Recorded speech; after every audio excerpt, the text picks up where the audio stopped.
ഗായിക പ്രസീത ചാലക്കുടി നിങ്ങളെല്ലാവരും കണ്ടിട്ടുണ്ടാവും. യൂട്യൂബിലും അല്ലെങ്കിൽ മറ്റുള്ള എല്ലാ സോഷ്യൽ മീഡിയ പ്ലാറ്റ്ഫോമിലും അവരുടെ ഗാനങ്ങൾ, അവരുടെ സ്റ്റേജ് പ്രോഗ്രാമുകൾ വൈറലാണ്. ഇങ്ങനെ ഈ പറഞ്ഞ പ്രേക്ഷകരെ ഇങ്ങനെ മുൾമുനയിൽ നിർത്തി അവരിങ്ങനെ ചാടിച്ച് നല്ല ബൂസ്റ്റോടെ നിർത്തുന്ന നമ്മുടെ കലാഭവൻ ചേട്ടൻ്റെ നാട്ടുകാരിയാണ്. അദ്ദേഹത്തിന്റെ ആ ഒരു പവറോടെ പാടുന്ന ഒരു അനുഗ്രഹീത ഗായിക പ്രസീത ചാലക്കുടി. ഞാൻ ഒരുപാട് അവരുടെ നേരിട്ട് കണ്ടിട്ടില്ല, ഇതുപോലെ തന്നെ സോഷ്യൽ മീഡിയയിൽ ഒരുപാട് പാട്ട് ഞാൻ ആസ്വദിച്ച് കണ്ടിട്ടുണ്ട്. അവരിങ്ങനെ കയ്യിലിട്ട് നടന്ന് ഓടി നടന്ന ആൾക്കാരെ ഇങ്ങനെ പവർഫുൾ ആക്കുന്ന ഒരു ഗായിക. കഴിഞ്ഞ ദിവസം അവരെ പറ്റി ഒരു വാർത്ത സോഷ്യൽ മീഡിയയിൽ വന്നു. ക്ഷേത്രങ്ങളിലേക്ക് വാ, നിന്നെ കാണിച്ചു തരാം, നിനക്കിനി ക്ഷേത്രങ്ങളിൽ ഇടമില്ല. ഇത് അവർ പറഞ്ഞ അവരുടെ പൊളിറ്റിക്സ്. അവർ പറഞ്ഞത് ഒരു കൂട്ടം ഈ ഹിന്ദു മത ഈ തീവ്രമായ ചിന്തയുള്ള ആൾക്കാരുണ്ടല്ലോ, നമ്മൾ സംഘികളെന്നോ അല്ലെ അതുപോലെ വിളിക്കുന്ന ആൾക്കാർക്ക് ഇഷ്ടപ്പെട്ടില്ല. ക്ഷേത്രങ്ങളിലേക്ക് വാ, നിന്നെ കാണിച്ചു തരാം, നിനക്കിനി ക്ഷേത്രങ്ങളിൽ ഇടമില്ല. ഗായിക പ്രസീത ചാലക്കുടിക്കെതിരെ സൈബർ ആക്രമണം, ബോയ്ക്കോട്ട്. ഇപ്പൊ കഴിഞ്ഞ ദിവസം ലാലേട്ടനെതിരെ ഒരു ബോയ്ക്കോട്ട് നടത്തി. പടം ടിക്കറ്റ് ഇട്ടാലല്ല പിന്നീട് ബോയ്ക്കോട്ട്. ആരും നോക്കണ് ഇവിടെ ഒന്നും ചെലവാവില്ല. നമ്മുടെ കേരളത്തിൽ പൊതുവെ ഇത് ചെലവാവില്ല. ലാലേട്ടൻ അയോധ്യയിൽ പോയില്ല, അത്ര എന്തിനായിക്കോട്ടെ, അത് അവരുടെ മതം, അവരുടെ വിശ്വാസം പോവോ വരോ ഒന്നുമില്ല. അവർ മറ്റുള്ള കാര്യങ്ങൾ നമ്മൾ ശ്രദ്ധിച്ചാൽ മതി. അവരുടെ പേഴ്സണൽ കാര്യം നമ്മൾ ഇടപെടേണ്ട ആവശ്യമില്ല. ചിത്ര ചേച്ചിക്കെതിരെ ഉണ്ടായി, ഞാൻ പറഞ്ഞു ചിത്ര ചേച്ചിയുടെ അത് അവരുടെ രാഷ്ട്രീയം, അവരുടെ കാര്യങ്ങൾ പറയാനുള്ള ഇതുണ്ട്, അതെല്ലാം പറഞ്ഞു എന്നുള്ള വിഷയമാണ് ഉണ്ടായത്. അത് വേറെ കേസ്, അതൊക്കെ നമ്മളത് പറഞ്ഞു പോയ കാര്യങ്ങളാണ്. സെലിബ്രിറ്റികൾക്ക് അവരുടെ രാഷ്ട്രീയം പറയാൻ പാടില്ല എന്നൊരു ഇതുണ്ടോ? അവരുടെ കാര്യങ്ങൾ, അവരുടെ രാഷ്ട്രീയ കാഴ്ചപ്പാടിൽ പറയാതിരിക്കണമെന്നുണ്ടോ? അങ്ങനെയാണ് ഞാൻ പറയണത്. എന്നാൽ സെലിബ്രിറ്റികൾ നിങ്ങളുടെ രാഷ്ട്രീയം പുറത്തു പറയണ്ട, നിങ്ങൾ എല്ലാവരോടും ഇങ്ങനെ നിന്ന് പോയത് ഈ സൈസ് ആൾക്കാരാണെങ്കിൽ.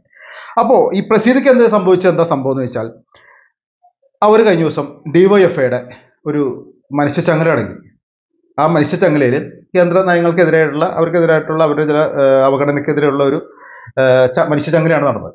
അപ്പോൾ അതിനെ സപ്പോർട്ട് ചെയ്ത ഒരു വീഡിയോ അവർ പറഞ്ഞിട്ടുണ്ടായിരുന്നു.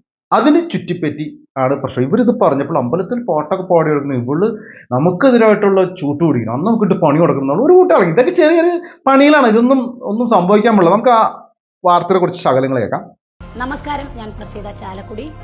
ഇനിയും സഹിക്കണോ ഈ കേന്ദ്ര സർക്കാരിന്റെ അവഗണനയ്ക്കെതിരെ ഡിവൈഎഫ്ഐയുടെ മനുഷ്യച്ചങ്ങലയ്ക്ക് അഭിവാദ്യമർപ്പിച്ച് വീഡിയോ ചെയ്തതിന് നാടൻപാട്ട് ഗായിക പ്രസീത ചാലക്കുടിക്കെതിരെ സൈബർ ആക്രമണവുമായി സംഘപരിവാർ രംഗത്തെത്തിയിരിക്കുകയാണ്. സംഘപരിവാറിനൊക്കെ എന്താ സൂക്കേട്! ഒരാളെ നശിപ്പിക്കാൻ നന്നാക്കാൻ ശ്രമിക്കും. ഒരുപാട് സ്ട്രഗിൾ ചെയ്ത, ഒരുപാട് ബുദ്ധിമുട്ടിലൂടെ കടന്നു വന്ന ഒരു ഗായികയാണ് പ്രസീത. പലപ്പോഴും ഞാൻ പല രീതിയിലും അറിയാനും ഇടയാതാണ്. അങ്ങനെ ഒന്നൊരു ഗായികയെ ഒരു നിമിഷം കൊണ്ട് നിങ്ങൾ നശിപ്പിക്കാൻ നോക്കുകയാണ്. നന്നാക്കാനോ പറ്റുന്നില്ല, നശിപ്പാണോ മൊത്തത്തിൽ പ്രശ്നം. അങ്ങനെ എത്ര അമ്പലങ്ങൾ ഇവർ കയറ്റാതിരിക്കും, പല അമ്പലങ്ങളും കയറ്റുമെന്ന് പറഞ്ഞിട്ടുണ്ട്. അങ്ങനെ ചിലപ്പോൾ തട്ടലില്ലാത്ത ചില ആൾക്കാർ ചിലപ്പോൾ അങ്ങനെ ചെയ്യുമായിരിക്കും. മതവിശ്വാസം, ചില മുസ്ലിം പള്ളികൾ, ചില ക്രിസ്ത്യൻ പള്ളികളിലൊക്കെ പ്രശ്നം നടക്കുന്നത്. ഞങ്ങൾ കേട്ടില്ല, ഇത് ആരത് പറയാൻ? ഈ ഭവനങ്ങളൊക്കെ ആരുടെയാണ്? അവരുടെ കുടുംബ സ്വത്താണോ? ആണോ? ഈ ദൈവത്തിന്റെ ഭവനമാണോ? അവിടെ ആര് പ്രവേശിക്കുന്നത്? ദൈവമാണ് തീരുമാനിക്കുന്നത്. നല്ല വിശ്വാസത്തോടെ ചിന്തയോടെ നല്ല രീതിയിൽ പ്രവേശിക്കുന്നതിന് എവിടെയും പ്രവേശിക്കാം, നശിപ്പിക്കാനല്ലോ കയറുന്നത്. അവിടെ പാട്ട് പാടുന്ന അമ്പലങ്ങളിലെ ഉത്സവങ്ങളും പള്ളികളിലെ ഉത്സവങ്ങളും മറ്റുള്ളതും ഈ പറഞ്ഞ മറ്റേ ഉറൂസും പരിപാടികളൊക്കെ അവിടെയൊക്കെ പല പല പരിപാടി നടക്കുന്നുണ്ട്. ആൾക്കാരെ സന്തോഷിക്കാൻ, അവിടെ സന്തോഷിപ്പിക്കാൻ ഇവർ മുൻപന്തിയിലാണ്. അവർ കഴിവുള്ളവരാണ്. അവരൊക്കെ മാറ്റി നിർത്താൻ ആരാണ് നിങ്ങൾക്ക് കഴിവെന്ന്? അത് നടക്കുന്ന കേസല്ല. എങ്കിൽ പോലും അവരുടെ ശ്രമം തീർച്ചയായും നടത്തിയെന്നുള്ളൂ. ഞാൻ അഭിവാദ്യം അർപ്പിച്ച ഒരു വീഡിയോ ഫേസ്ബുക്കിൽ വൈറലായി. അതിൻ്റെ താഴെ എൻ്റെ ആശയങ്ങളോട്, ഞാൻ പറഞ്ഞ ആ ഒരു ആശയത്തോട് ഇഷ്ടമില്ലാത്ത ആളുകൾ പ്രതികരിക്കുന്ന രീതിയും നിങ്ങളെല്ലാവരും കണ്ടു കാണും. ഞാനും കണ്ടു. വളരെ ബഹുമാനത്തോടെയും സ്നേഹത്തോടും കൂടി തന്നെയാണ് ഞാനും എൻ്റെ കുടുംബം അത് ഏറ്റെടുത്തത്. കാരണം അവരവരുടെ നിലപാട് വ്യക്തമാക്കുകയാണ് ചെയ്തത്. ഒളിഞ്ഞു നിന്നുകൊണ്ട് ആക്രമിക്കുകയല്ല ചെയ്തത്, ഡയറക്റ്റ് വന്നിട്ട് അവരുടെ നിലപാട് വ്യക്തമാക്കുകയാണ് ചെയ്തത്. പക്ഷേ ഇങ്ങനൊരു വീഡിയോ വരാനുള്ള ഏറ്റവും പ്രധാനപ്പെട്ട ഒരു കാരണം, ഇന്നലെ പരിപാടി കഴിഞ്ഞ് ഞാനും മനുവേട്ടനും റൂമിലേക്ക് എത്തിക്കഴിഞ്ഞ് ഫോൺ നോക്കുന്ന സമയത്ത് ഫോണിലേക്ക് ഒരു മെസ്സേജ് വന്നിട്ടുണ്ടായിരുന്നു. മെസ്സേജ് ഇങ്ങനെയായിരുന്നു: നീ അയച്ച ആ വീഡിയോയുടെ പ്രതികാരം ഞങ്ങൾ എങ്ങനെയാണ് ചെയ്യാൻ പോകണമെന്ന് നെയ്യോ കണ്ടോളൂ. അത് ഞങ്ങൾ കൃത്യമായ ഒരു ക്യാമ്പയിൻ നിനക്കെതിരെ തുടങ്ങുകയാണ്. അതെങ്ങനെയായിരിക്കും എന്നുള്ളത് നേരിടാൻ നീ തയ്യാറാവണമെന്ന് പറഞ്ഞിട്ടായിരുന്നു ആ മെസ്സേജ് ഉണ്ടായിരുന്നത്. മെസ്സേജ് വായിച്ചു മനുവേട്ടനെ ഞാനത് കാണിച്ചു കൊടുത്തു. അതങ്ങനെ ഞങ്ങൾ ബാക്കപ്പ് അടിച്ചിട്ട് ഞങ്ങൾ ഉറങ്ങി. രാവിലെ എഴുന്നേൽക്കുന്ന സമയത്ത് ഞാൻ എൻ്റെ ഫോണിൽ കണ്ടൊരു സ്ക്രീൻഷോട്ട് നിങ്ങളെ കാണിച്ചു തരികയാണ്. ഇതാണ് എൻ്റെ ഫോണിൽ ഞാൻ കണ്ട സ്ക്രീൻഷോട്ട്. ഇതിൽ എഴുതിയിരിക്കുന്നത് നിങ്ങളെല്ലാവരും കണ്ടു കാണുന്നത്: ഹിന്ദു വിശ്വാസങ്ങൾ തെറ്റാണ് എന്ന് പ്രസീത. താഴെ എഴുതിയേക്കുന്നത് അമ്പലങ്ങളിൽ പാടിയപ്പോൾ തോന്നിയില്ലേ സഖാത്തി എന്നാണ് ഇതിൽ വന്നേക്കണേ. മെസ്സേജിൻ്റെ അടിയിൽ വന്നേക്കണേ. ഒരു കൂട്ടം ആൾക്കാരെ, ഇതിന്റെ അപ്പുറത്തേക്കും ഇപ്പുറത്തേക്കും നോക്കാത്ത ഒരു കൂട്ടം ആൾക്കാരെ തെറ്റിദ്ധരിപ്പിക്കാൻ പറ്റും. പക്ഷെ ചിന്തിക്കുന്ന മൂളുള്ള ആൾക്കാർക്ക് മനസ്സിലാവും ഇതെന്താന്നുള്ളത്. ഒരാൾക്ക് അവരുടെ രാഷ്ട്രീയം പറയാൻ ഒരാളുടെയും സൗകര്യം നോക്കണം. ഇന്ത്യയിൽ അതിനുള്ള എല്ലാവിധ അധികാരവും ഇതുള്ള പൗരൻ നൽകിയതാണ്. അവന്റെ ഇത് പറയാം. പിന്നെ അത് പറഞ്ഞത് ശരിയല്ലെങ്കിൽ അഭിപ്രായം പറയാനുള്ള അതുപോലെ തന്നെ ആൾക്കാർക്കുണ്ട്. സോഷ്യൽ മീഡിയയിലും ഇതുപോലത്തെ പബ്ലിക്കായിട്ട് നിൽക്കുന്ന ഇവരോട് നമുക്ക് പറയാനുള്ള ഇത് ശരിയായില്ല, ഇത് തെറ്റാണ്. പക്ഷെ അവരെ തടയാനോ അല്ലെങ്കിൽ പ്രശ്നം ഉണ്ടാക്കാൻ വലിയ തെറ്റുകൾ ഇവർ ചെയ്തിട്ടില്ല.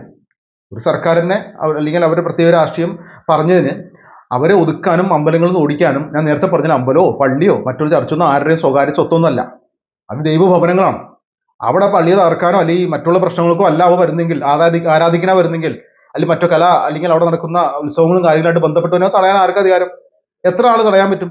വളരെ കഴിവുള്ളൊരു ഗായികയാണ്. ഇനിയും ഒരുപാട് ഉന്നതങ്ങളിലേക്ക് ഇപ്പോൾ നമ്മൾ ആഗ്രഹിക്കുന്നുണ്ട്. ശരിക്കും പറഞ്ഞാൽ എനിക്ക് പറയാനുള്ളത് ഒന്നുമില്ല, എല്ലാം എല്ലാവരും മറക്കും. ഇതൊക്കെ ഒരു സംസ്കാരത്തിന്റെ ഭാഗമായി തീർന്നു, ഭാഗമായിക്കൊണ്ടിരിക്കുകയാണ്.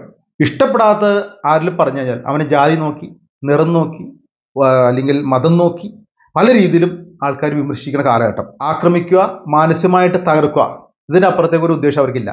നമ്മൾ വീഴാതിരിക്കുക. ഇതിങ്ങനെ വരും പോകും. പ്രസീതിയുടെ എനിക്ക് പ്രത്യേകിച്ച് ഒരാളാണ്. അപ്പോൾ ധൈര്യമായിട്ട് മുന്നോട്ട് വന്നേ, എല്ലാവരും നിങ്ങളുടെ കൂടെ ഉണ്ടാവും.